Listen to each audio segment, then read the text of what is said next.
দর্শক, এই মুহূর্তে আছি জাতীয় মসজিদ বাইতুল মোকাররমের ঠিক উত্তর পাশে। আপনারা দেখতে পাচ্ছেন এখানে যাদেরকে মূলত সন্দেহ করা হচ্ছে তাদের ব্যাগ চেক করছেন আইন শৃঙ্খলা রক্ষাকারী বাহিনী, অর্থাৎ পুলিশের সদস্য যারা রয়েছেন তারা কিন্তু চেকিং করে জাতীয় মসজিদ বাইতুল মোকাররমের ভিতরে প্রবেশ করতে দিচ্ছেন। এবং যেমনটি দেখতে পাচ্ছেন এখানে ডিবি পুলিশের সদস্যরা এখানে রয়েছেন এবং পাশাপাশি পুলিশের সদস্যরা কিন্তু এখানে অবস্থান নিয়েছেন, অর্থাৎ যাদেরকে মূলত সন্দেহ করা হচ্ছে তাদের চেক করছেন এবং তাদের জিজ্ঞাসাবাদ করছেন কোথা থেকে এসেছেন, এখানে কি কারণ এখানে এসেছেন, সব কিছু মিলে কিন্তু এটি পুলিশ তাদেরকে জিজ্ঞাসাবাদ করছেন। আমরা যদি জাতীয় মসজিদ বাইতুল মোকাররমের অপোজিটে বা পাশে আরেকটি গেট আছে, ওখানকার সর্বশেষ অবস্থা আপনাদেরকে গ্লোবাল টেলিভিশনের ফেসবুক পেজে সরাসরি দেখানোর চেষ্টা করছি।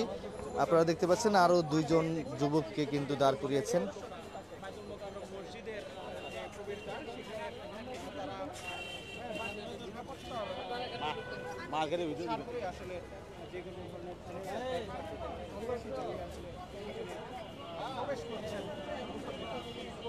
দর্শক, যেমনটি দেখতে পাচ্ছেন একজনের ব্যাগ পুলিশ চেক করছেন, ব্যাগের ভিতরে কিছু আছে কিনা সব কিছু মিলিয়ে কিন্তু গত শুক্রবারে কিন্তু আমরা দেখেছি জাতীয় মসজিদ বাইতুল মোকাররম এলাকা পুরো এলাকায় নিরাপত্তা জোরদার বাড়ানো হয়। এবং এই মুহূর্তে আমরা দেখতে পাচ্ছি যারা ভিতরে প্রবেশ করছেন সবার যাদের কাঁধে ব্যাগ রয়েছে সেই ব্যাগগুলো পুলিশ চেক করে ভিতরে প্রবেশ করতে দিচ্ছেন। আমরা যদি পাশের যে আরেকটি গেট আছে সেই গেটে একটু যে ওখানকার অবস্থা যদি একটু দেখাই, আমরা এই মুহূর্তে এখানে দেখতে পাচ্ছি ডিবি পুলিশের সদস্যরা রয়েছেন, পাশাপাশি পুলিশ সদস্যরা কিন্তু এখানে রয়েছেন।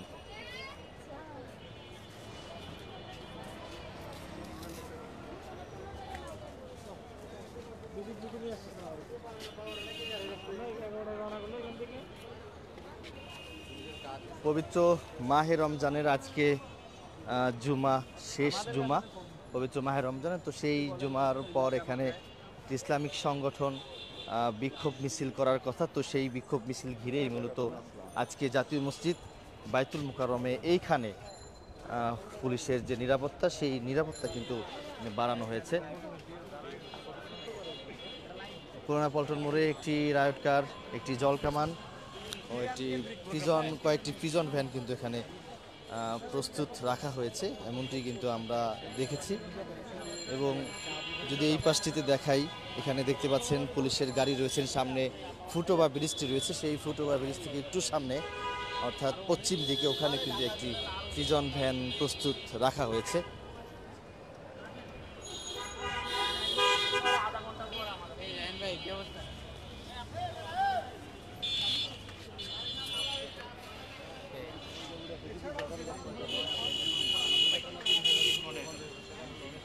তো দর্শক, এই হচ্ছে জাতীয় মসজিদ বাইতুল মোকাররমের সর্বশেষ। মূলত এখানে আজকে জুম্মার নামাজের পরে ইসলামিক সংগঠন একটি বিক্ষোভ মিছিল করবে, তো সেই বিক্ষোভ মিছিল ঘিরে জাতীয় মসজিদে অতিরিক্ত নিরাপত্তা জোরদার করা হয়েছে এবং যাদেরকে সন্দেহ করা হচ্ছে তাদের ব্যাগ চেক করে মসজিদের ভিতরে প্রবেশ করতে দিচ্ছেন আইন শৃঙ্খলা রক্ষাকারী বাহিনী, অর্থাৎ পুলিশের সদস্যরা।